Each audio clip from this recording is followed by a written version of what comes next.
കർത്താവിൻ്റെ പരിശുദ്ധമായ നാമം വാഴ്ത്തപ്പെടുമാറാകട്ടെ. ഇന്നും പിന്നെയും ഒരു പ്രാവശ്യം കൂടെ കർത്താവിൻ്റെ വചനവുമായി നിൽപ്പാൻ സ്വർഗമൊരുക്കി തന്ന നല്ല സാവകാശത്തെ ഓർത്ത് ഞാൻ ദൈവത്തെ സ്തുതിക്കുന്നു. ഈ സന്ദേശം കേൾക്കുവാനായിട്ട് കടന്നു വന്നിരിക്കുന്ന എല്ലാ പ്രിയപ്പെട്ടവരെയും കർത്താവായ യേശു ക്രിസ്തുവിൻ്റെ പരിശുദ്ധമുള്ള നാമത്തിൽ സ്നേഹവന്ദനത്തെ ഇത്തരണത്തെ ഞാൻ അറിയിച്ചു കൊള്ളട്ടെ. ഇന്ന് നിങ്ങളുമായിട്ട് പങ്കുവയ്ക്കുവാൻ ആഗ്രഹിക്കുന്നത് അപ്പോസ്തലന്മാരുടെ പട്ടികയിൽ രണ്ടാമനായിരിക്കുന്ന അന്ത്രയോസിനെ കുറിച്ചാണ്. അന്ത്രയോസ് എന്ന അപ്പോസ്തലനെക്കുറിച്ച് നിങ്ങളുമായി പങ്കുവയ്ക്കുവാനായിട്ട് ഞാൻ താല്പര്യപ്പെടുകയാണ്. മത്തായിയുടെ സുവിശേഷം 10-ാം അധ്യായം അതിൻ്റെ 2 മുതൽ 3-4 വരെയുള്ള വാക്യങ്ങളിൽ അപ്പോസ്തലന്മാരുടെ പട്ടിക അവിടെ നമുക്ക് കാണുവാൻ കഴിയും. 2-ാം വാക്യം മുതൽ വായിക്കുമ്പോൾ 12 അപ്പോസ്തലന്മാരുടെ പേരാവിത്. 1-ാമൻ പത്രോസ് എന്നു പേരുള്ള ശീമോൻ, അവൻ്റെ സഹോദരൻ അന്ത്രയോസ്, സെബദിയുടെ മകൻ യാക്കോബ്, അവൻ്റെ സഹോദരൻ യോഹന്നാൻ, പീലിപ്പോസ്, ബർത്തലോമായി, തോമസ്, ചുങ്കക്കാരൻ മത്തായി, അൽഫയുടെ മകൻ യാക്കോബ്, തദ്ദായി, ശീമോൻ, യേശുവിനെ കാണിച്ചു കൊടുത്ത ഇസ്കറിയോത്ത് യൂദ. ഇത്രയും പേരുടെ ലിസ്റ്റ് അവിടെ രേഖപ്പെടുത്തുന്നതിൽ 2-ാമത്തെ പേരാണ് അന്ത്രയോസിൻ്റെത് നാം കാണുന്നത്. പട്ടികയിൽ 2-ാം സ്ഥാനം അന്ത്രയോസിന് അവിടെ എഴുത്തുകാരൻ കൊടുത്തിരിക്കുകയാണ്, അല്ലെങ്കിൽ യേശു കർത്താവ് നൽകിയിരിക്കുകയാണ്. പ്രിയപ്പെട്ടവരെ, അന്ത്രയോസിനെ കുറിച്ച് ചില കാര്യങ്ങൾ നിങ്ങളുടെ ഓർമ്മയിലേക്ക്, ശ്രദ്ധയിലേക്ക് കൊണ്ടുവരുവാൻ ഞാൻ യേശുവിൽ ആഗ്രഹിക്കുകയാണ്. പത്രോസിൻ്റെ സഹോദരനാണ് എന്ന് നാം വേദപുസ്തകം പഠിക്കുമ്പോൾ അന്ത്രയോസിനെ കുറിച്ച് മനസ്സിലാക്കുന്നുണ്ട്. യേശു ക്രിസ്തുവിനെക്കുറിച്ച് ആദ്യം പത്രോസിനോട് പറഞ്ഞു കൊടുക്കുന്നതും അന്ത്രയോസ് തന്നെയാണ് എന്ന് സുവിശേഷത്തിലൂടെ നമുക്ക് പഠിക്കുവാനായിട്ട് കഴിയുന്നുണ്ട്. അതുകൊണ്ട് പത്രോസിൻ്റെ ജന്മദേശം തന്നെ സഹോദരനാകയാൽ അന്ത്രയോസിൻ്റെയും ജന്മദേശം ബെത്സയിദ തന്നെയാണ്. അദ്ദേഹത്തിൻ്റെ പിതാവിൻ്റെ പേര് വേദപുസ്തകം പഠിക്കുന്നുണ്ട്, യോന എന്നറിയപ്പെടുന്ന യോഹന്നാനാണ്. മാതാവിൻ്റെ പേര് യോഹന്ന എന്നുമാണ്. അതുപോലെ തന്നെ അദ്ദേഹത്തിൻ്റെ സഹോദരനാണ് പത്രോസ് എന്ന് നാം മുൻപേ കേട്ടുവല്ലോ. അപ്പോൾ ഈ 2 സഹോദരന്മാരെയും ഒന്നിച്ച് കർത്താവിൻ്റെ വേലയ്ക്ക് വേണ്ടി ഇറങ്ങിത്തിരിക്കുന്ന ഒരനുഭവമാണ് ഇവരുടെ ജീവിതത്തിലൂടെ നമുക്ക് കാണുവാൻ കഴിയുന്നത്. അന്ത്രയോസ് എന്ന പദം അല്ലെങ്കിൽ ആ പേര് ഗ്രീക്ക് നാമത്തിൽ ഉള്ളതാണ്. ആ കാലഘട്ടത്തിൽ ഗ്രീക്കുകാരുടെ ഒരു പ്രവിശ്യ അവിടേക്ക് ഉണ്ടായപ്പോൾ, ഒരു പ്രവേശനം അവിടേക്ക് വന്നപ്പോൾ ഇടകലർന്ന ഒരു അനുഭവം അവരിൽ ഉണ്ടായി. അങ്ങനെയാണ് അന്ത്രയോസിന് ഗ്രീക്ക് നാമം ലഭിക്കുവാൻ തക്കണം ഇടയായത്. അന്ത്രയോസ് എന്ന പദത്തിൻ്റെ അർത്ഥം, ഗ്രീക്ക് നാമത്തിൻ്റെ അർത്ഥം പൗരുഷം ഉള്ളവൻ എന്നാണ്. പ്രിയപ്പെട്ടവരെ, എന്തു തന്നെയായാലും അന്ത്രയോസിനെ സംബന്ധിച്ച് നാം പഠിക്കുമ്പോൾ ആ പേര് എന്തുകൊണ്ടും ചേരുന്ന ഒരു വ്യക്തി തന്നെയാണ് അന്ത്രയോസ് എന്ന് നമുക്ക് കാണുവാൻ തക്കവണ്ണം കഴിയുന്നുണ്ട്. നിങ്ങളെ വിശുദ്ധ തിരുവെഴുത്തുകളിൽ അന്ത്രയോസിനെ ആദ്യം പരിചയപ്പെടുത്തുന്ന വേദഭാഗം വായിച്ച് കേൾപ്പിക്കാൻ തക്കവണ്ണം ഞാൻ യേശുവിൽ ആഗ്രഹിക്കുകയാണ്. യോഹന്നാൻ്റെ സുവിശേഷം 1-ാം അധ്യായം 35 മുതൽ 40 വരെയുള്ള വാക്യങ്ങളിൽ നമുക്ക് അന്ത്രയോസിനെ കാണുവാൻ തക്കവണ്ണം സാധിക്കുന്നുണ്ട്. യോഹന്നാൻ്റെ സുവിശേഷം 1-ാം അധ്യായം 35 മുതൽ 40 വരെയുള്ള വാക്യങ്ങൾ. പിറ്റേന്നാൾ യോഹന്നാൻ പിന്നെയും തൻ്റെ ശിഷ്യന്മാരിൽ 2 പേരുമായി അവിടെ നിൽക്കുമ്പോൾ കടന്നു പോകുന്ന യേശുവിനെ നോക്കിയിട്ട്, ഇതാ ദൈവത്തിൻ്റെ കുഞ്ഞാട് എന്ന് പറഞ്ഞു. അവൻ പറഞ്ഞുതരാൻ 2 ശിഷ്യന്മാർ കേട്ടു യേശുവിനെ അനുഗമിച്ചു. യേശു തിരിഞ്ഞു അവർ പിന്നാലെ വരുന്നത് കണ്ടു അവരോട്, നിങ്ങൾ എന്ത് അന്വേഷിക്കുന്നു എന്ന് ചോദിച്ചു. അവർ, റബ്ബി എന്ന് വെച്ചാൽ ഗുരോ, നീ എവിടെ പാർക്കുന്നു എന്ന് ചോദിച്ചു. അവൻ അവരോട്, വന്നു കാൺമീൻ എന്ന് പറഞ്ഞു. അങ്ങനെ അവൻ വസിക്കുന്ന ഇടം അവർ കണ്ടു, അന്ന് അവനോടുകൂടെ പാർത്തു. അപ്പോൾ ഏകദേശം 10-ാം മണി നേരമായിരുന്നു. യോഹന്നാൻ പറഞ്ഞത് കേട്ടു അവനെ അനുഗമിച്ച 2 പേരിൽ ഒരുത്തൻ ശീമോൻ പത്രോസിൻ്റെ സഹോദരനായ അന്ത്രയോസ് ആയിരുന്നു. ഇതാണ് ആ വാക്യങ്ങൾ. പ്രിയപ്പെട്ടവരെ, ഇവിടെ നാം കാണുന്നത് യോഹന്നാൻ സ്നാപകൻ യേശുക്രിസ്തുവിൻ്റെ ശുശ്രൂഷയ്ക്ക് മുൻപേ വന്ന് അവന് വഴിയൊരുക്കേണ്ട ദൗത്യമുള്ള ദൈവദാസനായിരിക്കുന്ന യോഹന്നാൻ സ്നാപകൻ ഇതാ 2 ശിഷ്യന്മാരുമായി നിൽക്കുമ്പോൾ യേശുക്രിസ്തു തങ്ങളുടെ മുമ്പിലൂടെ കടന്നു പോകുന്നത് കണ്ടിട്ട് അദ്ദേഹം പറയുകയാണ്, ലോകത്തിൻ്റെ പാപത്തെ ചുമക്കുന്ന ദൈവത്തിൻ്റെ കുഞ്ഞാട് എന്ന് പറയുമ്പോൾ ആമേൻ, ആ കൂട്ടത്തിലുള്ള 2 ശിഷ്യന്മാരിൽ ഒരുവൻ അന്ത്രയോസ് ആണെന്ന് വേദപുസ്തകം പഠിപ്പിക്കുന്ന സ്ഥിതിക്ക് അന്ത്രയോസും തൻ്റെ കൂട്ടരും ഒരു കാര്യം വ്യക്തമായി മനസ്സിലാക്കിയത്, അതാണ് യേശുക്രിസ്തു, അവനാണ് ലോകത്തിൻ്റെ രക്ഷിതാവ്, അവനാണ് ലോകരക്ഷകൻ എന്ന വസ്തുത അവിടെ അന്ത്രയോസ് മനസ്സിലാക്കുവാൻ തക്കവണ്ണം ഇടയായിത്തീർന്നു. അങ്ങനെ അന്ത്രയോസ് യേശു ക്രിസ്തുവിനെ പിൻപറ്റുകയും യേശുവിനെ മുഖാമുഖം കണ്ട് ചോദിക്കുകയാണ്, റബ്ബി അല്ലെങ്കിൽ ഗുരു, നീ എവിടെ പാർക്കുന്നു എന്ന് ചോദിക്കുമ്പോൾ യേശു പറയുന്നു, വന്നു കാൺമീൻ എന്നുള്ള വലിയ ആഹ്വാനം, വന്നു കാൺമീൻ എന്ന് യേശു പറയുകയാണ്. അപ്പോൾ നിശ്ചയമായിട്ടും അന്ത്രയോസ് യേശുവിനെ പിൻപറ്റുവാൻ വേണ്ടിയുള്ള ഒരു വിളി അവിടെ യേശു നൽകുകയാണ്, വന്നു കാൺമീൻ. അങ്ങനെ അന്ത്രയോസ് യേശുവിനെ പിൻപറ്റുന്ന അവസ്ഥയിലേക്ക് അദ്ദേഹത്തെ പരിശുദ്ധാത്മാവ് കൊണ്ടുവരികയാണ്. അങ്ങനെ യേശുവിനെ പിൻപറ്റുകയും ആ രാത്രിയിൽ അവൻ അന്ത്രയോസും യേശുവിനോടൊപ്പം പാർക്കുകയും ചെയ്യുന്ന ഒരു വലിയ അനുഭവം അവിടെ കാണുവാൻ തക്കവണ്ണം സാധിക്കുന്നു. അങ്ങനെ യോഹന്നാൻ സ്നാപകൻ്റെ ശിഷ്യത്വത്തിൽ നിന്നും അദ്ദേഹം യേശുക്രിസ്തുവിൻ്റെ ശിഷ്യനായി അവിടെ മാറുകയാണ്. ശിഷ്യന്മാരുടെ പട്ടികയിൽ നാം ഒരു കാര്യം മനസ്സിലാക്കേണ്ടത്, അന്ത്രയോസാണ് ആദ്യം യേശുവിനെ ഗുരുവായിട്ട് സ്വീകരിക്കുന്നത്, അല്ലെങ്കിൽ യേശുവിൻ്റെ ശിഷ്യൻ ആയി ആദ്യം തീരുന്നത് അന്ത്രയോസാണ്. എന്നാൽ നമ്മെ ചിന്തിപ്പിക്കുന്ന ഒരുപാട് വസ്തുതകൾ പിന്നീടുള്ള പഠനത്തിൽ നമുക്ക് മനസ്സിലാക്കുവാൻ തക്കവണ്ണം സാധിക്കുന്നുണ്ട്. അന്ത്രയോസിന് ലഭിച്ച ഏറ്റവും വലിയ ഭാഗ്യമെന്ന് പറയുന്നത് ആദ്യമായിട്ട് യേശുവിനെ കണ്ടെത്തുവാനും യേശുക്രിസ്തുവിനെ അനുഗമിക്കുവാനും അവൻ്റെ ശിഷ്യത്വം സ്വീകരിപ്പാനും അന്ത്രയോസിന് ഭാഗ്യമുണ്ടായി എന്നതാണ് അന്ത്രയോസിൻ്റെ ജീവിതത്തിലെ ഏറ്റവും അനുഗ്രഹിക്കപ്പെട്ട അനുഭവം എന്ന് നമുക്ക് കാണുവാൻ തക്കവണ്ണം സാധിക്കും. നാം വായിച്ച വേദഭാഗങ്ങൾ അതാണ് നമ്മെ ഓർമ്മപ്പെടുത്തുന്നത്. എന്നാൽ തുടർന്നുള്ള ചില കാര്യങ്ങൾ നിങ്ങളുടെ ഓർമ്മയിലേക്ക് കൊണ്ടുവരട്ടെ. അതിനുശേഷം ശിഷ്യനായി തീർന്ന പത്രോസ് എന്ന് പറഞ്ഞാൽ അന്ത്രയോസ് യേശുവിനെ മനസ്സിലാക്കിയപ്പോൾ താൻ ഓടിച്ചെന്ന് യേശുക്രിസ്തുവിനെക്കുറിച്ച് തൻ്റെ സഹോദരനായ ശീമോനോട് പറയുകയാണ്, അല്ലെങ്കിൽ പത്രോസിനോട് പറയുകയാണ്. പത്രോസിനോട് പറയുന്നത്, അതെ, ഞാൻ യേശുവിനെ എന്ന് പറഞ്ഞാൽ മിശിഹയെ കണ്ടെത്തിയിരിക്കുന്നു എന്ന സന്ദേശം, ഞാൻ ലോകത്തിൻ്റെ രക്ഷിതാവിനെ കണ്ടെത്തിയിരിക്കുന്നു എന്ന സന്ദേശം തൻ്റെ സഹോദരന് തന്നെ ആദ്യം കൈമാറുകയാണ്. ഇവിടെ നാം കാണുന്നത് അന്ത്രയോസിലെ മിഷനറി വേലയാണ് നാം കാണുന്നത്. യേശുക്രിസ്തുവിൻ്റെ ശിഷ്യന്മാരിൽ ആദ്യം സുവിശേഷ പ്രവർത്തനം നടത്തുന്നതും അന്ത്രയോസ് തന്നെയാണ്. അതാ താൻ അറിഞ്ഞ സത്യം തൻ്റെ സഹോദരന് കൈമാറുവാൻ ഹൃദയവാഞ്ചയോടുകൂടി അദ്ദേഹത്തിൻ്റെ അടുത്ത് ചെല്ലുന്ന അന്ത്രയോസിനെ നമുക്ക് കാണുവാൻ തക്കവണ്ണം കഴിയുന്നു. പ്രിയപ്പെട്ടവരെ, അന്ത്രയോസ് ആദ്യത്തെ പ്രവർത്തനം നടത്തുന്നത് തന്നെ ഒരു വസ്തുത ഞാൻ പറയാം, തൻ്റെ കുടുംബത്തിൽ നിന്നാണ്. സുവിശേഷ പ്രവർത്തനം ആരംഭിക്കുന്നത് തൻ്റെ കുടുംബത്തിൽ നിന്നാണ്. മറ്റുള്ളവർ സമൂഹത്തിൽ നിന്നും മറ്റു സ്ഥലങ്ങളിൽ നിന്നും മറ്റു ശിഷ്യന്മാർ പ്രവർത്തനം ആരംഭിക്കുമ്പോൾ അന്ത്രയോസ് തൻ്റെ കുടുംബത്തിലുള്ളവരെ രക്ഷയുടെ പാതയിലേക്ക് കൊണ്ടുവരുവാൻ താല്പര്യപ്പെടുകയാണ്. ഇന്നും ഓരോ ക്രിസ്തുവിൻ്റെ ശിഷ്യന്മാരായി തീരുന്ന, ഓരോ കർത്താവിൻ്റെ വേലക്കാരായി തീരുന്ന നമ്മുടെയും ഉത്തരവാദിത്വം സമൂഹത്തെ മാത്രമല്ല, നമ്മുടെ കുടുംബത്തിലുള്ള ഓരോ വ്യക്തികളെയും കർത്താവിന് വേണ്ടി നേടണം എന്ന സന്ദേശം ഇവിടെ നമുക്ക് പഠിക്കുവാനും മനസ്സിലാക്കുവാനും കഴിയുന്നു. പ്രിയപ്പെട്ടവരെ, രണ്ടാമത്തത് ഇനി ഒരു വസ്തുത ഞാൻ ഓർമ്മപ്പെടുത്തട്ടെ. ഇങ്ങനെ നേടുന്ന ഈ പത്രോസ് യേശുവിനെ രക്ഷിതാവായി സ്വീകരിച്ചു, യേശുവിൻ്റെ ശിഷ്യനായി തീർന്നു കഴിഞ്ഞപ്പോൾ ആ പത്രോസ് അടക്കമുള്ള അപ്പോസ്തലന്മാരുടെ പട്ടികയിൽ അന്ത്രയോസ് യേശുവിന് പരിചയപ്പെടുത്തി കൊടുത്ത പത്രോസ് ഒന്നാം നിരയിലായി. അപ്പോസ്തലന്മാരിൽ ഒന്നാമൻ പത്രോസ് എന്നാണ് വചനം തുടങ്ങുന്നത്. അങ്ങനെയെങ്കിൽ പത്രോസ് ഒന്നാം നിരയിലും പത്രോസിനെ യേശുവിനെ കാട്ടിക്കൊടുത്ത അന്ത്രയോസ് രണ്ടാമത്തിലേക്കും മാറുന്ന ഒരു പ്രക്രിയ അവിടെ നാം കാണുന്നുണ്ട്. എന്താണ് ഇങ്ങനെ സംഭവിക്കാൻ കാരണം? ഇവിടെ ഞാൻ കാണുന്നത്, ഇവിടെ നാം പഠിക്കുമ്പോൾ മനസ്സിലാക്കുന്ന ഒരു വസ്തുത, അന്ത്രയോസ് എന്ന വ്യക്തി വളരെയധികം വിനീതനായിരുന്നു എന്നുള്ളതാണ് നാം മനസ്സിലാക്കേണ്ടത്.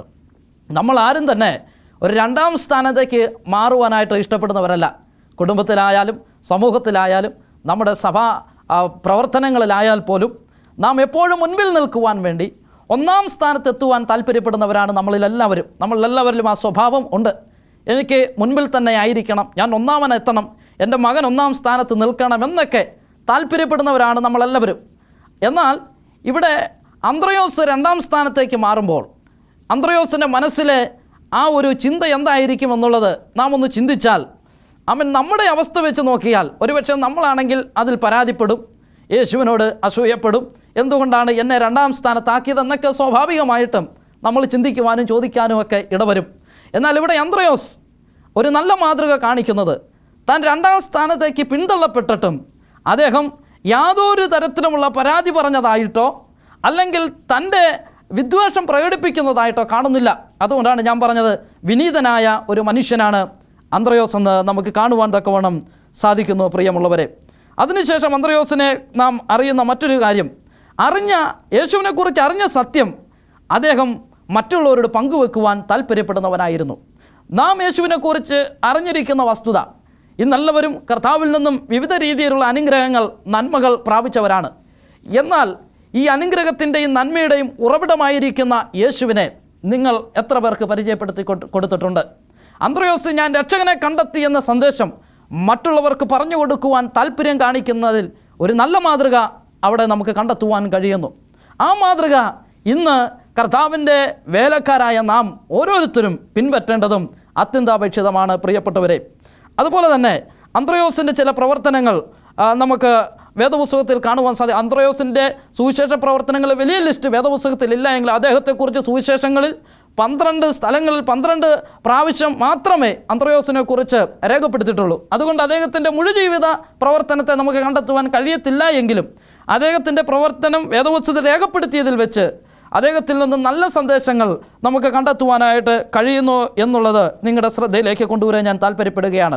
അന്ത്രയോസിൻ്റെ മറ്റൊരു പ്രവർത്തനം ഞാൻ നിങ്ങളുടെ മുമ്പിൽ കൊണ്ടുവരട്ടെ. മറ്റുള്ളവരെ അത് ചെറുതായാലും വലുതായാലും സസൂക്ഷ്മം വീക്ഷിക്കുകയും പഠിക്കുകയും ക്രിസ്തുവിൻ്റെ മുമ്പിൽ കൊണ്ടുവരുവാൻ താല്പര്യപ്പെടുകയും ചെയ്യുന്ന വ്യക്തിയായിരുന്നു അന്ത്രയോസ്.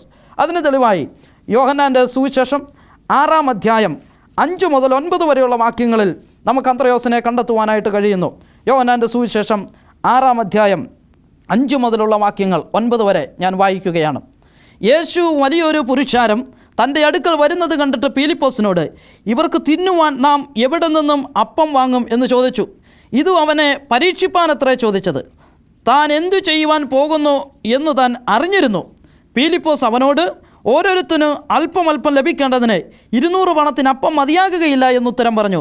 ശിഷ്യന്മാരിൽ ഒരുത്തനായ ശീമോൻ പത്രോസിൻ്റെ സഹോദരനായ അന്ത്രയോസ് അവനോട്, ഇവിടെ ഒരു ബാലകൻ ഉണ്ട്, അവൻ്റെ പക്കൽ 5 യവമത്തവും 2 മീനുമുണ്ട്, എങ്കിലും ഇത്ര പേർക്കത് എന്തുള്ളൂ എന്ന് പറഞ്ഞു. ഇവിടെ അന്ത്രയോസിനെ നാം കാണുകയാണ്. ഇവിടെ അന്ത്രയോസിനെ കാണുന്നത് യേശുവിന് ചുറ്റും കൂടി നിൽക്കുന്ന വലിയ ജനത്തിന് ആഹാരം കൊടുക്കേണ്ട അവസ്ഥ വന്നപ്പോൾ യേശു കർത്താവ് പീലിപ്പോസിനോട് പറയുകയാണ്, അവർക്ക് ആഹാരം എത്തിക്കേണ്ടതിന് എന്തുണ്ട് എന്ന് ചോദിക്കുകയാണ്. പ്രിയപ്പെട്ടവരെ, ഈ സമയത്ത് പീലിപ്പോസ് പറയുന്നു, ആകപ്പാടെ 200 നാണയമേ ഉള്ളൂ, ഇതുകൊണ്ട് നമുക്ക് എങ്ങനെ അവർക്ക് ആഹാരം എത്തിച്ചു കൊടുക്കാം? ഉടൻ തന്നെ പീലിപ്പോസ് അന്ത്രയോസിനത് അറിയിക്കുന്നു. എന്നാൽ അന്ത്രയോസ് അവിടെ ചെയ്യുന്ന പ്രവൃത്തി എന്ന് പറയുന്നത് ഒരു ബാലകനെ കണ്ടെത്തി യേശുവിന് മുമ്പിൽ കൊണ്ടുവരികയാണ്. ഒരു ബാലകനെ കണ്ടെത്തുവാൻ സസൂക്ഷ്മം വീക്ഷിക്കുന്ന ഒരു വ്യക്തിയായിരുന്നു. ഇവിടെ നിന്ന് നമുക്ക് പഠിക്കുവാനുള്ളത്, അന്ത്രയോസ് എന്ന ശിഷ്യൻ സസൂക്ഷ്മം കാര്യങ്ങളെ വീക്ഷിക്കുകയും ആരും കണ്ടെത്താത്ത ചിലതിനെ അവൻ കണ്ടെത്തുകയും ചെയ്യുന്ന ഒരു നല്ല പ്രവർത്തനം അന്ത്രയോസിൽ കാണുവാൻ തക്കവണ്ണം നമുക്ക് കഴിയുന്നുണ്ട് പ്രിയപ്പെട്ടവരെ. അതുപോലെ തന്നെ മറ്റൊരു വസ്തുത ഉള്ളത് യോഹന്നാൻ്റെ സുവിശേഷം 12-ാം അധ്യായം 20 മുതൽ 24 വരെയുള്ള വാക്യത്തിൽ അന്ത്രയോസിനെ പിന്നെയും നാം കാണുകയാണ്. ആ ഭാഗം ഞാൻ നിങ്ങളുടെ ശ്രദ്ധയിലേക്ക് കൊണ്ടുവരാം. യോഹന്നാൻ 12:20 മുതലുള്ള വാക്യങ്ങൾ. പെരുന്നാളിൽ നമസ്കരിപ്പാൻ വന്നവരിൽ ചില യവനന്മാർ ഉണ്ടായിരുന്നു. ഇവർ ഗലീലയിലെ ബെത്സയിദക്കാരനായ പീലിപ്പോസിൻ്റെ അടുക്കൽ ചെന്നു അവനോട്, യജമാനനെ, ഞങ്ങൾക്ക് യേശുവിനെ കാണുവാൻ താല്പര്യമുണ്ട് എന്ന് അപേക്ഷിച്ചു. പീലിപ്പോസ് ചെന്ന് അന്ത്രയോസിനോട് പറഞ്ഞു. അന്ത്രയോസും പീലിപ്പോസും കൂടെ ചെന്നു യേശുവിനോട് പറഞ്ഞു. യേശു അവരോട് ഉത്തരം പറഞ്ഞത്, മനുഷ്യപുത്രൻ തേജസ്കരിക്കപ്പെടുവാനുള്ള നാഴിക വന്നിരിക്കുന്നു. ഇവിടെ നാം കാണുന്നത് ഇങ്ങനെയാണ്. യെരുശലേം പെരുന്നാളിൻ്റെ സമയത്ത് യെരുശലേം ദേവാലയത്തിൽ അനേകം പേര് നമസ്കരിപ്പാനായിട്ട് കടന്നു വരികയാണ്. അവരിൽ ചിലർ യവനന്മാർ അല്ലെങ്കിൽ ഗ്രീക്കുകാർ ആയിരുന്നു. ഇവിടെ യഹൂദന്മാർക്ക് പുറംജാതിക്കാരോട് യാതൊരു താല്പര്യവുമില്ല. അവരെ വെറുപ്പോടെ കണ്ടിട്ടുള്ള ഒരു കാലഘട്ടമാണ് ആ സമയം. പുറംജാതിക്കാരെ വളരെ വെറുപ്പോടും വിദ്വേഷത്തോടും കൂടി വീക്ഷിക്കുന്നവരാണ് യഹൂദന്മാർ. എന്നാൽ ഇതാ പീലിപ്പോസിനോട് വന്ന് ആ പുറംജാതിക്കാരായ ആൾക്കാർ പറയുന്നു, ഞങ്ങൾക്കും യേശുവിനെ കാണണം. ഈ സമയത്ത് പീലിപ്പോസ് ഉടനെ തന്നെ അന്ത്രയോസിനോട് പറയുകയാണ്, അന്ത്രയോസെ, ഇന്നതുപോലെ പുറംജാതിക്കാരായി ചിലർ വന്ന് യേശുവിനെ കാണുവാൻ താല്പര്യപ്പെടുന്നു എന്ന് പറഞ്ഞു. പ്രിയപ്പെട്ടവരെ, അപ്പോൾ അന്ത്രയോസ് ചെയ്യുന്ന പ്രവൃത്തി നമുക്ക് ഏറ്റവും വലിയ മാതൃകയാണ് തരുന്നത്. അന്ത്രയോസ് ഉടൻ തന്നെ യേശുവിൻ്റെ അടുക്കൽ ചെന്നു ഈ വിവരം യേശു കർത്താവിനോട് അറിയിക്കുകയാണ്. കർത്താവെ, അങ്ങയെ കാണുവാൻ വേണ്ടി ഇതാ ചിലർ വന്ന് നിൽക്കുന്നു. അങ്ങനെ പുറംജാതിക്കാരായ ആൾക്കാർക്ക് യേശുവിനെ കാണുവാനുള്ള, യേശുവിനെ അറിയുവാനുള്ള, അവൻ്റെ വചനം കേൾക്കുവാനുള്ള അവസരം അന്ത്രയോസ് നേടിക്കൊടുക്കുന്നത് തിരുവെഴുത്തിൽ നമുക്ക് പഠിക്കുവാനായിട്ട് കഴിയുന്നു പ്രിയപ്പെട്ടവരെ. എന്നാൽ ഇന്നെന്താണ് സംഭവിക്കുന്നത്?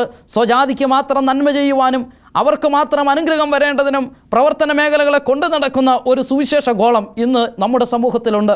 എന്നാൽ അന്ത്രയോസ് എന്ന ശിഷ്യൻ ഒരു വലിയ സത്യം കണ്ടെത്തിയത്, യേശു യഹൂദന്മാർക്ക് മാത്രമല്ല, സകല മനുഷ്യർക്കും വേണ്ടിയാണ് യേശു ഭൂമിയിൽ വന്നിരിക്കുന്നത്. അതുകൊണ്ട് പുറംജാതിക്കാർക്കും ഒരു രക്ഷകനെ ആവശ്യമുണ്ട് എന്നുള്ള സത്യം അന്ത്രയോസ് മനസ്സിലാക്കിയതുപോലെ ഓരോ സുവിശേഷ പ്രവർത്തകനും മനസ്സിലാക്കേണ്ടുന്ന, അറിഞ്ഞിരിക്കേണ്ട ഒരു മകൾ സന്ദേശം അന്ത്രയോസിൻ്റെ ജീവിതത്തിലൂടെ കാണുന്നത്, ആമേൻ, സ്വന്തം ആൾക്കാർക്ക് മാത്രമല്ല, സ്വന്തം കുടുംബക്കാർക്ക് മാത്രമല്ല, സ്വന്തം സഭക്കാർക്ക് മാത്രമല്ല, സകലർക്കും മുഴുലോകത്തിൻ്റെയും രക്ഷിതാവായ യേശുവിനെ പരിചയപ്പെടുത്തി കൊടുക്കണം. അവരെല്ലാം യേശുവിനെ മനസ്സിലാക്കുകയും രക്ഷ പ്രാപിക്കുകയും ചെയ്യണമെന്നുള്ള വാഞ്ച നമ്മളിലെല്ലാവരിലും ഉണ്ടാകണം. ആ ഒരു മാതൃകയാണ് അന്ത്രയോസിൽ മൂന്നാമതായിട്ട് നാം കാണുന്നത് പ്രിയപ്പെട്ടവരെ. അങ്ങനെ അന്ത്രയോസിൻ്റെ ജീവിതത്തിൽ പിന്നെയും ഒരുപാട് പ്രവർത്തനങ്ങൾ നടക്കുന്നുവെങ്കിലും അതൊന്നും തിരുവെഴുത്തിൽ പ്രതിപാദിക്കുന്നില്ല. എങ്കിലും ഒരു ഭാഗം കൂടി അന്ത്രയോസിൽ നിന്നും മനസ്സിലാക്കുവാൻ കഴിയുന്നത്, മറ്റൊരു ഭാഗം നിങ്ങളുടെ ശ്രദ്ധയിലേക്ക് കൊണ്ടുവരാം. അന്ത്രയോസിന് അവസാനമായി വേദപുസ്തകത്തിൽ പരിചയപ്പെടുത്തുന്നത് അപ്പോസ്തല പ്രവൃത്തിയുടെ പുസ്തകം 1-ാം അധ്യായം അതിൻ്റെ 13-ാമത്തെ വാക്യത്തിലാണ്. അപ്പോസ്തല പ്രവൃത്തി 1-ാം അധ്യായം 13-ാം വാക്യത്തിൽ ഇങ്ങനെ രേഖപ്പെടുത്തുന്നു, അവിടെ എത്തിയപ്പോൾ അവർ പാർത്ത മാളിക മുറിയിൽ കയറിപ്പോയി. പത്രോസ്, യോഹന്നാൻ, യാക്കോബ്, അന്ത്രയോസ്, ഫിലിപ്പോസ്, തോമസ്, ബർത്തലോമായി, മത്തായി, അൽഫയുടെ മകനായ യാക്കോബ്, എരിവുകാരനായ ശീമോൻ, യാക്കോബിൻ്റെ മകനായ യൂദ, ഇവരുടെ ഒരു ലിസ്റ്റ് അവിടെ കൊടുത്തിരിക്കുകയാണ് പ്രിയപ്പെട്ടവരെ. ഇവിടെ നാം കാണുന്നത് ഈ അപ്പോസ്തലന്മാരുടെ പട്ടികയിൽ പിന്നെയും അന്ത്രയോസിനെ ഒരിക്കൽ കൂടി കാണുവാനായിട്ട് നമുക്ക് കഴിയുന്നുണ്ട്. അപ്പോസ്തല പ്രവൃത്തിയുടെ പുസ്തകത്തിൽ ഈ ഭാഗം കൂടി കഴിഞ്ഞാൽ പിന്നെ ലേഖനങ്ങളിലോ മറ്റു പുസ്തകങ്ങളിലോ അന്ത്രയോസിനെക്കുറിച്ചുള്ള, അല്ലെങ്കിൽ അന്ത്രയോസിൻ്റെ പ്രവർത്തനത്തെക്കുറിച്ചോ സഭാബന്ധത്തിലുള്ള പ്രവർത്തനത്തെക്കുറിച്ചോ ഒന്നും തന്നെ വെളിപ്പെടുത്തുന്നില്ല എന്ന് ഞാൻ ഓർമ്മപ്പെടുത്തട്ടെ. ഇവിടെ മർക്കോസിൻ്റെ മാളിക മുറിയിൽ പരിശുദ്ധാത്മാവിൻ്റെ അഭിഷേകം പ്രാപിക്കുന്ന അവരുടെ കൂട്ടത്തിൽ അന്ത്രയോസും ഉണ്ടായിരുന്നു. അതുകൊണ്ട് ഒരു കാര്യം ഇപ്പോൾ വ്യക്തമാണ്, അന്ന് പരിശുദ്ധാത്മാവിൻ്റെ അഭിഷേകം പ്രാപിച്ച് ശക്തനായി ദൈവാത്മാവിൽ നിറഞ്ഞ് പിന്നീട് സുവിശേഷ ഗോളത്തിൽ കത്തിജ്വലിച്ച് അനേകം പേർക്ക് യേശു ക്രിസ്തുവിനെ പരിചയപ്പെടുത്തി കൊടുത്ത് അന്ത്രയോസ് തൻ്റെ സുവിശേഷ പ്രവർത്തനം നടത്തുവാൻ പ്രാപ്തിയുള്ളവനായി തീർന്നുവെന്ന് കാണുവാൻ സാധിക്കും. അതേ പട്ടികയിൽ 2-ാം സ്ഥാനത്തേക്ക് പുറന്തള്ളപ്പെട്ടുവെങ്കിലും തൻ്റെ പ്രവർത്തനത്തിൻ്റെ മികവ് കൊണ്ട്, തൻ്റെ നേതൃത്വത്തിൻ്റെ പാഠവും കൊണ്ട് അദ്ദേഹം എന്നും 1-ാം സ്ഥാനത്ത് തന്നെ നിലനിൽക്കുകയാണ്. വിജാതീയർക്ക് യേശു ക്രിസ്തുവിനെ പരിചയപ്പെടുത്തുന്ന കാര്യത്തിൽ അന്ത്രയോസ് എന്നും മുൻപിലാണ്. വിനീതനായി തനിക്ക് ലഭിച്ച സ്ഥാനത്ത് സന്തോഷത്തോടുകൂടി തൃപ്തിയോടുകൂടി ഇരിക്കുന്നതിലും അന്ത്രയോസ് എന്നും നമുക്ക് മാതൃകയാണ് പ്രിയപ്പെട്ടവരെ. ഇവിടെയും അന്ത്രയോസിനെ ആ രീതിയിൽ കാണുവാൻ സാധിക്കുന്നു. പിന്നീട് അന്ത്രയോസിനെ കുറിച്ചൊരു വലിയ ലിസ്റ്റ് പിന്നീടുള്ള പുസ്തകങ്ങളിലോ ലേഖനങ്ങളിലോ നമുക്ക് കാണുവാൻ കഴിയുന്നില്ല. അന്ത്രയോസിൻ്റെ മരണം അത് വേദപുസ്തകത്തിൽ പറയുന്നില്ല എങ്കിൽ പോലും ചരിത്ര പുസ്തകങ്ങളിലൊക്കെ അത് രേഖപ്പെടുത്തിയിട്ടുണ്ട്. അന്ത്രയോസിൻ്റെ രക്തസാക്ഷിത്വം സംബന്ധിച്ച് 3 നിഗമനങ്ങളാണ് ഇന്ന് വേദപണ്ഡിതന്മാരുടെ ഇടയിൽ ഉള്ളത്. ഒന്ന്, അദ്ദേഹം റഷ്യയിൽ വെച്ച് കൊല്ലപ്പെട്ടുവെന്ന് കരുതപ്പെടുന്നു. മറ്റൊന്ന്, അദ്ദേഹം ഗ്രീക്കിൽ വെച്ച് കൊല്ലപ്പെട്ടതെന്ന് കരുതപ്പെടുന്നു. എന്നാൽ കൂടുതൽ വിശ്വാസമായിരിക്കുന്നത് അദ്ദേഹം എഫെസോസിൽ വെച്ച് ക്രൂശിക്കപ്പെട്ടു എന്നുള്ളതാണ്. ഇന്ന് കൂടുതൽ പേരും വിശ്വസിക്കുകയും അംഗീകരിക്കുകയും ചെയ്യുന്നതും പഠിപ്പിക്കുകയും ചെയ്യുന്നതും ഇത് തന്നെയാണ്. അന്ത്രയോസ് എഫെസോസിൽ വെച്ച് ഈ പരിശുദ്ധാത്മാവിൻ്റെ അഭിഷേകം പ്രാപിച്ച് അദ്ദേഹം ബലമുള്ളവനായി, കർത്താവിൽ നിറഞ്ഞവനായി എഫെസോസിലേക്ക് പോകുകയും അവിടെ വെച്ച് അദ്ദേഹം ക്രൂശ് മരണം വരിക്കുകയും ചെയ്തു എന്നുള്ളതാണ് അദ്ദേഹത്തിൻ്റെ മരണം സംബന്ധമായി വിശ്വസിക്കപ്പെടുന്നത്. എങ്കിൽ പോലും പ്രിയപ്പെട്ടവരെ, ഇവിടെ ഒരു വസ്തുത ഞാൻ നിങ്ങളോട് ഓർമ്മപ്പെടുത്തുവാനായിട്ട് താല്പര്യപ്പെടുന്നത്, താൻ 1-ാം സ്ഥാനത്ത് നിന്നും പുറകോട്ട് പോയത് കൊണ്ടോ, അല്ലെങ്കിൽ താൻ മറ്റുള്ളവരുമായി ഇടപെട്ട് കുറഞ്ഞു പോയതുകൊണ്ടോ ഒന്നും തന്നെ, അല്ലെങ്കിൽ താൻ നേരിട്ടിരിക്കുന്ന 1-ാം നൂറ്റാണ്ടിലെ പീഡനത്തിൽ താൻ നേരിട്ട അനുഭവത്തിൽ നിന്നോ ഒന്നും തന്നെ യേശുവിൻ്റെ സ്നേഹം അദ്ദേഹത്തിൻ്റെ ഹൃദയത്തിൽ നിന്നും എടുത്തു മാറ്റുവാൻ കഴിഞ്ഞിരുന്നില്ല. 2-ാം സ്ഥാനത്തേക്ക് പുറന്തള്ളപ്പെട്ടു പോയെങ്കിൽ പോലും യേശുവിൻ്റെ സ്നേഹം അദ്ദേഹത്തിൻ്റെ ഹൃദയത്തിൽ നിന്നും വിട്ടുപോയില്ല. യേശുവിൻ്റെ സ്നേഹം തൻ്റെ ഹൃദയത്തിൽ എന്നും നിലനിൽക്കുന്നു. നിങ്ങളുടെ ശ്രദ്ധയിലേക്ക് റോമാലേഖനം 8-ാം അധ്യായം 35-ാം വാക്യം ഞാൻ വായിക്കുവാൻ താല്പര്യപ്പെടുന്നു. അവിടെ ഇങ്ങനെയാണ് കാണുന്നത്, ക്രിസ്തുവിൻ്റെ സ്നേഹത്തിൽ നിന്നും നമ്മെ വേർപിരിക്കുന്നതാർ? കഷ്ടതയോ, സങ്കടമോ, ഉപദ്രവമോ, പട്ടിണിയോ, നഗ്നതയോ, ആപത്തോ, വാളോ? ഇവിടെ പറയുന്നു, ക്രിസ്തുവിൻ്റെ സ്നേഹത്തിൽ നിന്നും നമ്മെ വേർപിരിക്കുന്നത് ആര്? യേശു ക്രിസ്തുവിൻ്റെ സ്നേഹം. അത് അവൻ വചനം പറയുന്നു, അവൻ നിത്യമായ സ്നേഹം കൊണ്ട് നിങ്ങളെ സ്നേഹിച്ചിരിക്കുന്നു. അതാണ് യേശുവിൻ്റെ സ്നേഹം. ഈ സ്നേഹം മനസ്സിലാക്കിയ അന്ത്രയോസ്, ഈ സ്നേഹം മനസ്സിലാക്കിയ പത്രോസ്, ഈ സ്നേഹം മനസ്സിലാക്കിയ മറ്റു ശിഷ്യന്മാർ, അപ്പോസ്തലന്മാർ, അവർ പറയുന്നത്, ക്രിസ്തുവിൻ്റെ സ്നേഹത്തിൽ നിന്നും നമ്മെ വേർതിരിക്കുന്നവർ ആര്? ഇന്ന് പകൽക്കാലം ഈ സമയത്ത് തന്നെ കേൾക്കുന്ന പ്രിയപ്പെട്ടവരെ, എനിക്ക് നിങ്ങളോട് പറയുവാനുള്ളത്, യേശു കർത്താവിൻ്റെ സ്നേഹത്തിൽ നിന്നും നമ്മെ വേർതിരിക്കുവാൻ ആർക്കും സാധ്യമല്ല. നിത്യമായ സ്നേഹത്താൽ നമ്മെ സ്നേഹിച്ച യേശുവിൻ്റെ സ്നേഹത്തിൽ നിലനിൽപ്പാൻ നമുക്ക് കഴിയുന്നുണ്ടോ എന്നുള്ളതാണ് നാം ചിന്തിക്കേണ്ടത്. കർത്താവിൻ്റെ സ്നേഹം എത്രയോ മഹത്കരമാണ്. പാപത്തിൽ നിബന്ധിച്ചു പോയ മാനവരാശിയെ തൻ്റെ സ്വന്തം രക്തം മറുവിലയായി കൊടുത്തുകൊണ്ട് ഹല്ലേലൂയ അവരെ ആ നിത്യതയുടെ അതേ കർത്താവ് ഒരുക്കിയിരിക്കുന്ന നിത്യ സന്തോഷത്തിലേക്ക് പളുങ്ക് നദിയുടെ തീരത്തേക്ക് അവൻ നടത്തിയത് മഹത്കരമായ സ്നേഹമാണ്. അതാണ് പറയുന്നത്, യേശുവിൻ്റെ സ്നേഹം എത്രയോ വലുതാണ്. ലോകത്തെ രക്ഷിപ്പാൻ തക്കവണ്ണം, ലോകത്തെ നേടുവാൻ തക്കവണ്ണം അവൻ സ്വന്തം പുത്രനെ നൽകുവാൻ ലോകത്തെ സ്നേഹിച്ച അരുമനായ പിതാവ് ആമേൻ എത്രയോ വലിയ സ്നേഹമാണ് നമുക്ക് നൽകിയിരിക്കുന്നത്. ഇന്ന് നാം ജീവിക്കുന്നത് അവൻ്റെ സ്നേഹത്തിൻ്റെ, ഇന്ന് നാം നിലനിൽക്കുന്നത് അവൻ്റെ സ്നേഹത്തിൻ്റെ അളവ് കൊണ്ടാണ്. പ്രിയപ്പെട്ടവരെ, അവൻ നമ്മോട് ചെയ്തിരിക്കുന്ന നന്മകൾ, അവൻ നമ്മോട് ചെയ്തിരിക്കുന്ന അവൻ്റെ കൃപകൾ എത്രയോ മഹത്കരമാണ്. അന്ത്രയോസ് ആ സ്നേഹത്തിൽ നിലനിന്നു, പത്രോസ് ആ സ്നേഹത്തിൽ നിലനിന്നു, മറ്റ് അപ്പോസ്തലന്മാരും യേശുവിൻ്റെ സ്നേഹത്തിൽ നിലനിൽക്കുകയാണ്. നമ്മെ വേർപിരിക്കുവാൻ ആർക്ക് കഴിയും? ഈ ലോകത്തിലെ കഷ്ടതയ്ക്ക്, ഈ ലോകത്തിലെ പ്രതികൂലങ്ങൾക്ക്, ഈ ലോകത്തിലെ രോഗത്തിന്, ഈ ലോകത്തിലെ ഉപദ്രവത്തിന്, ഈ ലോകത്തിലെ നഗ്നതയ്ക്ക് യേശുവിൻ്റെ സ്നേഹത്തിൽ നിന്നും, യേശുവിൻ്റെ സ്നേഹത്തിൽ നിന്നും, യേശുവിൻ്റെ കൃപയിൽ നിന്നും ഞങ്ങളെ വേർപിരിക്കുവാൻ കഴിയുകയില്ല എന്ന് അപ്പോസ്തലന്മാർ ഒന്നടങ്കം വിളിച്ചു പറയുമ്പോൾ, ഇന്ന് യേശു ക്രിസ്തുവിൻ്റെ ശിഷ്യന്മാരായി ഇവിടെ ജീവിക്കുന്നവരോട്, അവനിവിടെ ആയിരിക്കുന്നവരോട് എനിക്ക് പറയുവാനുള്ളത്, ഈ സന്ദേശം കേൾക്കുന്നവരോട് എനിക്ക് പറയുവാനുള്ളത്, എത്രമാത്രം യേശുവിൻ്റെ സ്നേഹം നിങ്ങളുടെ ഹൃദയത്തിൽ അനുഭവിക്കുവാൻ കഴിഞ്ഞിട്ടുണ്ട്? യേശുവിൻ്റെ സ്നേഹത്തെ മറ്റുള്ളവരിലേക്ക് പകർന്നു കൊടുക്കുവാൻ കഴിയുന്നുണ്ടോ? സങ്കീർത്തനക്കാരൻ പാടുന്നത്, നിറഞ്ഞ് കവിഞ്ഞ് ഒഴുകുന്ന അനുഭവം. ഈ മൺപാത്രം യേശുവിൻ്റെ സ്നേഹം നിറയുമ്പോൾ, യേശുവിൻ്റെ സ്നേഹം ഈ പാത്രത്തിലായി കഴിയുമ്പോൾ ആ സ്നേഹം നിറഞ്ഞ് കവിഞ്ഞ് പുറത്തോട്ടൊഴുകുന്നത് പോലെ അന്ത്രയോസിൽ നിന്നും വിജാതീയരിലേക്ക് യേശുവിൻ്റെ സ്നേഹത്തെ ഒഴുക്കുവാൻ അന്ത്രയോസിന് കഴിഞ്ഞതുപോലെ നമ്മുടെ ചുറ്റുപാടുള്ളവരിലേക്ക്, നമ്മെ സ്നേഹിക്കുന്നവരിലേക്ക് യേശുവിൻ്റെ സ്നേഹത്തെ നൽകുവാൻ നമുക്ക് കഴിയുന്നുണ്ടോ? എങ്ങനെയാണ് കർത്താവ് പറയുന്നു, നിങ്ങൾ തമ്മിൽ തമ്മിൽ സ്നേഹിപ്പിൻ. നാം പരസ്പരം സ്നേഹിക്കുമ്പോൾ അവിടെ യേശുവിൻ്റെ സ്നേഹമുണ്ടാകുന്നു. നാം പരസ്പരം അറിയുമ്പോൾ അവിടെ യേശു നമ്മെ അറിയുകയാണ്. പ്രിയപ്പെട്ടവരെ, നമ്മുടെ സഹോദരങ്ങളെയും നമ്മുടെ സഹവിശ്വാസികളെയും നമ്മിൽ കഷ്ടമനുഭവിക്കുന്നവരെയും നാം സ്നേഹിക്കുമ്പോൾ യേശുവിൻ്റെ സ്നേഹം നമ്മിൽ വെളിപ്പെട്ട് വരികയാണ്. യേശുവിൻ്റെ സ്നേഹം നമ്മിൽ നിറയുകയാണ്. ആ സ്നേഹത്തിൽ നിലനിൽപ്പാൻ, ആ സ്നേഹത്തിൽ വസിപ്പാൻ നിങ്ങൾക്ക് കഴിയുന്നുണ്ടോ? മറ്റൊരിലേക്ക് ആ സ്നേഹം എത്തിക്കുവാൻ കഴിയുന്നുണ്ടോ? ഒരിക്കൽ കൂടി ഞാൻ ആ വാക്യം ഉദ്ധരിക്കട്ടെ. യേശുവിൻ്റെ സ്നേഹത്തിൽ നിന്നും നമ്മെ വേർതിരിക്കുന്നത് ആര്? കഷ്ടതയോ, സങ്കടമോ, ഉപദ്രവമോ, പട്ടിണിയോ, നഗ്നതയോ, ആപത്തോ, വാളോ, ഇവയ്ക്കൊന്നും തന്നെ, ലോകത്തിലെ പീഡനത്തിനും പട്ടിണിക്കും ഒന്നും തന്നെ യേശുവിൻ്റെ സ്നേഹത്തിൽ നിന്നും വേർതിരിക്കാൻ കഴിയുകയില്ല എന്ന വലിയ സന്ദേശം അന്ത്രയോസിൻ്റെ ജീവിതത്തിൽ നാം കാണുകയാണ്. അതെ, ആ അന്ത്രയോസ് കാണിച്ചു തന്ന മാതൃക ഇന്ന് നമുക്ക് പിൻപറ്റുവാൻ കഴിഞ്ഞിട്ടുണ്ടോ? ഇന്ന് ഈ സന്ദേശം കേൾക്കുമ്പോൾ യേശുവിൻ്റെ സ്നേഹം എന്താണെന്ന് നിങ്ങൾ അറിഞ്ഞിട്ടുണ്ടായിരിക്കാം, അല്ലെങ്കിൽ ഒരു പക്ഷെങ്കിൽ അത് മനസ്സിലാക്കുവാൻ നിങ്ങൾക്ക് കഴിഞ്ഞിട്ടില്ലാത്ത അനുഭവമായിരിക്കാം. എന്നാൽ ഇപ്പോൾ ഞാൻ പറയട്ടെ, ഇന്ന് നിങ്ങളായിരിക്കുന്ന ഇടത്ത് യേശുവിൻ്റെ സ്നേഹമാണ് നിങ്ങളെ എങ്ങനെയാക്കിയത്. ഇന്ന് നിങ്ങളായിരിക്കുമ്പോൾ യേശുവിൻ്റെ സ്നേഹമാണ് നിങ്ങളുടെ അടുക്കിലേക്ക് ഇറങ്ങി വരുന്നത്. ആ സ്നേഹത്തിൽ നിറയുവാൻ, ആ സ്നേഹത്തിൽ നിലനിൽപ്പാൻ നിങ്ങൾക്ക് കഴിയട്ടെ. അതിനായി പരിശുദ്ധാത്മാവ് നമ്മെ ഒരുക്കട്ടെ. ഒരു നിമിഷം നമ്മുടെ കണ്ണുകൾ അടയ്ക്കാം. സ്നേഹത്തിൽ നിലനിൽപ്പാൻ നമുക്ക് പ്രാർത്ഥിക്കാം. ഞങ്ങളുടെ നല്ല ദൈവമേ, സ്വർഗീയ പിതാവേ, ഈ നല്ല സമയത്തിനായി സ്തോത്രം. കർത്താവിൻ്റെ സ്നേഹത്തിൽ നിലനിൽപ്പാൻ ഞങ്ങൾ ആഹ്വാനം ചെയ്തതിനായി ഞങ്ങൾ അങ്ങേക്ക് നന്ദി പറയുന്നു. കർത്താവേ, അങ്ങയുടെ സ്നേഹം എത്രയോ വലുതാണ്. പാപിയായ മനുഷ്യരെ നേടുവാൻ കർത്താവ് ഞങ്ങൾക്ക് വേണ്ടി ചൊരിയപ്പെട്ട സ്നേഹം ഹൃദയത്തിൽ നൽകിയതിനായി സ്തോത്രം. അന്ത്രയോസ് കാണിച്ചു തന്ന ആ നല്ല മാതൃക പിൻപറ്റി ഞങ്ങളുടെ ക്രൈസ്തവ ജീവിതം മുൻപോട്ട് കൊണ്ടുപോകുവാൻ ഞങ്ങളെ സഹായിക്കണമെന്ന് പ്രാർത്ഥിക്കുന്നു. ഈ സന്ദേശം ശ്രവിച്ച എല്ലാ മക്കളെയും അവിടുന്ന് അനുഗ്രഹിച്ചാട്ടെ.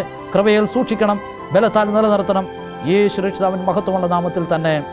ആമേൻ.